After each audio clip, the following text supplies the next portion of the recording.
Happy Sunday to all. ఈరోజు నేను మీకు ఒక విషయం చెప్పాలి. ఏందో అండి, అందరూ జనాలు ఈ మధ్య ఎక్కువగా సుసైడ్లను చేసుకుంటా ఉన్నారు. వాళ్ళల్లో ఇలాంటి ఫీలింగ్స్ ఉంటాయి. ఎలాంటివంటే మేమెవరికి పనికిరాము, మాకెవరు తోడుండరు, నేను ఈ కష్టాన్ని ఎదుర్కోలేను అని. కానీ ఒకటి చెప్తాను, ఈ కాలం వెళ్ళిపోతుంది. అంటే కాలంతో పాటు మీ కష్టం కూడా వెళ్ళిపోతుంది, అలాగే సంతోషం కూడా వెళ్ళిపోతుంది.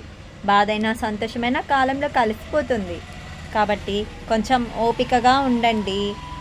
మీరు ఎవరికి అవసరం లేదనుకోకండి, మీ అవసరం చాలామందికి ఉంది. బయట తల్లి ప్రేమ లేని వాళ్ళకి మీ అవసరం ఉంది, పిల్లలు తోడలేని వాళ్ళు, ఓల్డేజ్ వాళ్ళకి మీ అవసరం ఉంది. కాబట్టి మీరు మీ అవసరం ఎవరికి లేదు, నేను అంటున్నాను అనుకోవద్దండి. ఒక్కసారి బయట ప్రపంచంలో వచ్చి చూడండి, మీ అవసరం ఎంతమందికి ఉంటుందో. అలాగే మీ కష్టాలు కూడా కాలంతో పాటు